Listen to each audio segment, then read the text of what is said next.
Hello friends, स्वागत है एक बार फिर आपका अपने YouTube channel Sachin Kumar math classes पर। तो आज हम यहाँ सॉल्व करेंगे कक्षा 12 गणित के चैप्टर नंबर 8 का क्वेश्चन नंबर 4। तो क्वेश्चन नंबर 4 है। इससे पहले के क्वेश्चन हमने पिछली वीडियो में हल कर लिए हैं, ठीक। तो आज हम नेक्स्ट क्वेश्चन पर चलते हैं। दीर्घवृत्त x² बटे 16 प्लस y² बटे 9 बराबर 1 से घिरे क्षेत्र का क्षेत्रफल ज्ञात कीजिए, ठीक है। तो इस क्वेश्चन को हमें सॉल्व करना है। तो सबसे पहले हम दीर्घवृत्त को देखेंगे कि दीर्घवृत्त क्या होता है, ठीक है। दीर्घवृत्त का जो समीकरण होता है और दीर्घवृत्त होता कैसा है, ठीक है। एक तो बिल्कुल गोलाकार आकृति होती है, ये होता है वृत्त, ठीक है। थोड़ी अंडाकार जो आकृति होती है उसे कहते हैं हम दीर्घवृत्त, ठीक है। थोड़ी जो अंडाकार आकृति होती है उसे कहते हैं दीर्घवृत्त, ठीक। तो जैसा कि हमने वृत्त का समीकरण पढ़ा था, x² plus y² is equal to a², ठीक है। इसी प्रकार दीर्घवृत्त का भी एक निश्चित इक्वेशन होती है, ठीक है। तो हल देखेंगे, ये होती है भाई x² बटे a² प्लस y² बटे b² बराबर 1, ठीक है। अगर ये इक्वेशन है दीर्घवृत्त की इस फॉर्म में, तो ये वो इक्वेशन है जब दीर्घवृत्त x अक्ष पर a तथा y अक्ष पर b अंतखंड काटता है, ठीक है। अर्थात जो x अक्ष की तरफ को लंबाई होगी वो a होगी और जो y अक्ष की तरफ को लंबाई होगी दीर्घवृत्त की वो b होगी, ठीक है। तो ये जब का है। इसी प्रकार हम यहाँ से देखेंगे तो जो x अक्ष पे है वो है 16 और जो y अक्ष पर है वो है बटे में 9, ठीक है। लेकिन जो बटे में अभी मैंने इक्वेशन लिखी थी x² बटे a² और प्लस y² बटे b², तो ये यहाँ पर स्क्वायर के फॉर्म में है, ठीक है। तो हमें इसे भी स्क्वायर के फॉर्म में पहले कन्वर्ट कर लेना है, ठीक है। तो ये हो जाएगा x² बटे 4 का स्क्वायर प्लस y² बटे 3 का स्क्वायर, ठीक है, और इजिकल टू 1, ठीक। अब इसका हमें चित्र बनाना है, ठीक है। तो देखिए चित्र कैसे बनाएंगे। ये हमने y अक्ष बना लिया और ये y डैश कह देंगे इसे, और ये है हमारा x अक्ष, ठीक। ये है हमारा मूल बिंदु, ठीक है। अब हम यहाँ से देखेंगे कि हमें किस साइड में कौन से अक्ष पर दीर्घवृत्त को ज़्यादा लंबाई देनी है, ठीक है। तो यहाँ से देखेंगे x अक्ष पे काटा गया जो अंतखंड है वो कितना है 4 और y अक्ष पे जो काटा गया अंतखंड है वो कितना है 3, ठीक है। तो आइए देखते हैं। मान लीजिए ये 1 2 3 4, ठीक है। इसी प्रकार y अक्ष पर दे देंगे बिंदु 1 2 3 4, ठीक है। लेकिन जो हमें दीर्घवृत्त बनाना है इसी प्रकार सब तरफ को देंगे हम, ठीक है। इधर भी -1 -2 -3 -4 और नीचे भी -1 -2 -3 और -4, ठीक है। देखिए इसमें चित्र बनाने में एक बार समय तो लगेगा, लेकिन आपको एक बार में ही बिल्कुल ठीक से समझ में आ जाएगा, ठीक।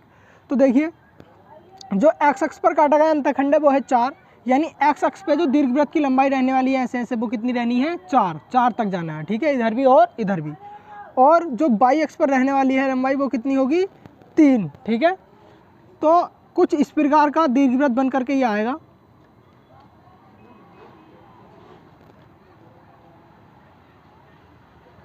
ठीक है भाई। हल्का अगर हम इसको कॉपी पर बनाएंगे तो ये ठीक से आ जाएगा, ठीक है, क्योंकि ये वाली जो दूरियां हमारी ये बिल्कुल लगभग में बराबर बराबर नहीं है, ठीक है। तो कुछ इस प्रकार का ये क्या बन गया हमारा दीर्घवृत्त बन करके आएगा, ठीक। ये देखिए ऐसे।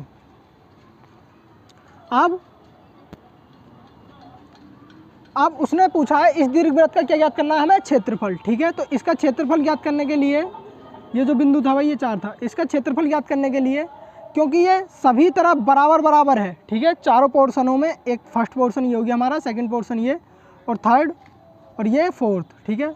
इन चारों में ही बराबर बराबर भाग हैं इस दीर्घवृत्त के। तो हम केवल एक का ज्ञात कर लेंगे, ठीक है, एक भाग का क्षेत्रफल। और एक भाग का क्षेत्रफल ज्ञात करने के बाद 4 से क्या कर देंगे गुणा कर देंगे, तो ये चारों के चारों भागों का क्षेत्रफल प्राप्त हो जाएगा हमें, ठीक है। तो मान लीजिए वो एक भाग हम इस वाले का ज्ञात करेंगे, ठीक। अब इस भाग का क्षेत्रफल हम दो तरीके से कर सकते हैं, ठीक है। या तो हम इस इक्वेशन को x के बराबर बना लें या फिर y के बराबर बना लें, ठीक है। तो देखिए यहाँ से हम इसको y के बराबर बना लेंगे, तो ये हो जाएगा y/3 का whole square is equal to 1 minus x²/4 का स्क्वायर, ठीक है। अब जब इस पे से हम स्क्वायर हटाएंगे तो इधर क्या आ जाएगा, अंडर रूट, तो ये हो जाएगा y/3 is equal to plus minus under root 1 minus x²/4 का स्क्वायर, ठीक है। आगे देखेंगे, यदि हम यहाँ से केवल y बराबर निकालें वैल्यू, तो ये 3 जो है बटे में वो कहाँ चला जाएगा, गुणा में, तो ये हो जाएगा प्लस माइनस 3 और अंडर रूट, इसको एलसीएम लेकर के हल कर देंगे तो ये किधर पहुँच जाएगा, इधर 4² माइनस x², और जो बटे में 4 का स्क्वायर आएगा ये, इसको हम डायरेक्टली यहाँ से हटा करके कहाँ भी लिख सकते हैं, अब बाहर भी लिख सकते हैं, ठीक है। तो कितना आ जाएगा, ये बाहर आएगा तो 4, ठीक है। तो y बराबर आ जाएगा प्लस माइनस 3/4 अंडर रूट 4 का वर्ग माइनस x², ठीक है। ये आ गया हमारा y का मान। अब देखिए इसका क्षेत्रफल कैसे याद करना है। इसको बिंदुओं को नाम दे देंगे हम, यहाँ पे O मान लेंगे इसको, इसे बिंदु को A दे देंगे। जो ये ओरिजिन है, मूल बिंदु है, इसके जो निर्देशांक होंगे वो होंगे हमारे 0,0, और जो A बिंदु है इसके हो जाएंगे x,4,0, क्योंकि x वाले जो निर्देशांक होते हैं वो हम पहले लिखते हैं, ठीक है। इसी प्रकार यहाँ के जो बिंदु हैं वो कितने हो जाएंगे, 0,3, ठीक है। वृत्त का जो हमें दीर्घवृत्त दिया हुआ था उसका क्षेत्रफल, ठीक है। तो यहाँ लिखेंगे दीर्घवृत्त x²/16 प्लस y²/9 बराबर 1 का क्षेत्रफल बराबर, देखिए इसका जो क्षेत्रफल होगा इसका डायग्राम हमने ये बना रखा है, ठीक है। आप ज़रा ठीक से स्वच्छ तरीके से बनाना, ठीक। तो हम केवल एक भाग का ज्ञात करेंगे इसके, ठीक है, और एक भाग का ज्ञात करेंगे तो उस भाग का नाम क्या है, OAB का क्षेत्रफल, ठीक है। लेकिन एक भाग का तो उसने कहा नहीं था कि प्रथम चतुर्थांश में क्षेत्रफल ज्ञात कीजिए, तब तो हम इतना ही रहने देते। उसने तो केवल ये लिखा है दीर्घवृत्त का क्षेत्रफल ज्ञात कीजिए, तो पूरे के पूरे का ज्ञात करना है हमें। तो कितने भाग हैं इसके, 4, ठीक है। तो हम इसमें गुणा कर देंगे कितने से, 4 से, ठीक है, बराबर 4। ऐसे ही गुणा OAB का क्षेत्रफल। OAB का क्षेत्रफल हम दो तरीके से ज्ञात कर सकते हैं, या तो हमने इस इक्वेशन में से x का मान ज्ञात करा होता, या फिर हमने अब किस चीज़ का करा है, y का। तो जब हमने y का मान ज्ञात करा है तो हम यहाँ पर लिमिट लेंगे x वाली, ठीक है। लिमिट कौन सी वाली लेंगे, x वाली। लिमिट कहाँ से देखनी है, ये देखनी है यहाँ से, x अक्ष पे। x अक्ष पे कितना है, ये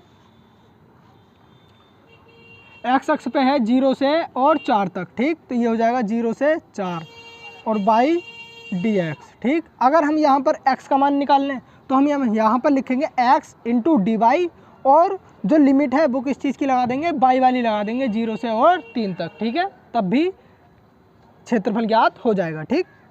तो बराबर 4 गुणा इंटीग्रल 0 to 4, y का मान कितना है हमारे पास, ये है प्लस माइनस 3/4। अब देखिए प्रथम चतुर्थांश के लिए ले रहा हूँ मैं, तो यहाँ पर माइनस नहीं लूँगा, ठीक है, केवल 3/4 और ये वाला मान अंडर रूट 4 का वर्ग माइनस x² इंटू dx, ठीक है। इस वाले 4 से ये 4 कैंसिल हो जाएगा, और 7वें चैप्टर में हमने इसका समाकलन पढ़ा है, क्या होता है ये, a² माइनस x² बराबर होता है x/a under root a² minus x² plus a²/2 sine inverse x/a, ठीक है। ये इसका फॉर्मूला होता है, तो इसकी सहायता से हम इसको खोल देंगे, ठीक है। ये इधर को भी अलग है, ठीक है, चूँकि मैंने सूत्र लिख दिया। तो देखेंगे आगे 3, तो ऐसे ही आ जाएगा ये वाला, और इसका फॉर्मूला खोलेंगे तो ये आएगा, a के स्थान पर हमारा कितना है, 4 है, तो ये आ जाएगा x/4 और ब्रैकेट 4 का वर्ग माइनस x का वर्ग और प्लस ए के स्थान पे कितना है हमारा 4, तो यहाँ पर आएगा 4 का वर्ग अपॉन 2 और sine inverse x upon a, ठीक है। तो x के स्थान पे तो x ही है और a के स्थान पे कितना है 4, ठीक। और लिमिट चढ़ा देंगे 0 to 4, ठीक। अब लिमिट अप्लाई कर देंगे यहाँ पर हम, तो देखेंगे सबसे पहले कौन सी लिमिट लगाएंगे, अपर लिमिट, ठीक। चलिए इधर को ही देख लेते हैं एक बार। ये जो 3 था वो ऐसे ही लिख लिया, ठीक है, मल्टीप्लाई वाला। और अपर लिमिट लगाएंगे तो x के स्थान पे कितना लगाएंगे 4, तो 4 से 4 क्या हो जाएगा कैंसिल। और जब हम यहाँ पर भी रखेंगे 4 तो 4 का क्या हो जाएगा, इस वाले वर्ग के कारण वर्ग हो जाएगा और इससे ये कैंसिल हो जाएगा। तो यहाँ से कितना आएगा निकल करके 0, ठीक। तो इस वाली टर्म को लिख दिया मैंने 0। फिर प्लस, अभी इसमें भी हमें यही वाली लिमिट लगानी है अपर, ठीक है, क्योंकि अभी हमने एक भाग में लगाई है पिछले में। तो ये 4 का वर्ग कितना होता है 16 और बटे 2, ठीक है, बटे वाला 2 ऐसे ही। साइन इनवर्स होता है ना फॉर्मूले में, तो साइन इनवर्स ऐसे ही, साइन इनवर्स x का जगह पे कितनी लिमिट लगानी है x की 4, तो 4 बटे 4 और अब माइनस, ठीक है, माइनस लगा करके क्या लगानी है लोअर लिमिट, ठीक। तो लोअर लिमिट लगाएंगे तो कितना हो जाएगा यहाँ पर 0 और 0 बटे 4 0, फिर 0 की जब इससे गुणा करेंगे तो ये भी क्या हो जाएगा 0। तो ये वाली पूरी टर्म 0 लिमिट लगाने पर भी क्या हो गई 0, ठीक।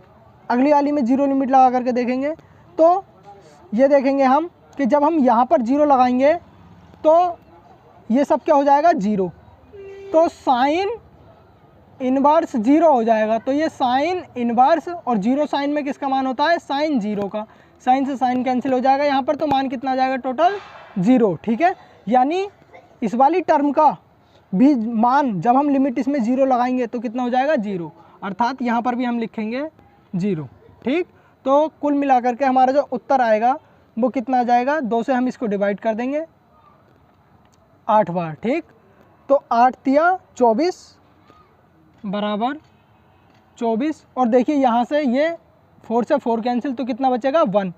तो साइन इनवर्स और 1 साइन में किसकी वैल्यू होती है साइन 90 की, अर्थात साइन π/2, साइन π/2, ठीक है। तो यहाँ पर साइन से साइन कैंसिल, तो कितना आएगा ये 24 गुणा π/2, और जब 2 से हम इसको डिवाइड कर देंगे तो ये कितना आ जाएगा 12 पाई वर्ग इकाई, उत्तर हो जाएगा इसका, वर्ग इकाई में मात्रक है ये इसका, ठीक है। तो ये हो गया भाई हमारा क्वेश्चन नंबर 4 का हल, ठीक है। आशा करता हूँ आपको समझ में आया होगा। नेक्स्ट क्वेश्चन अगली वीडियो में करेंगे हम।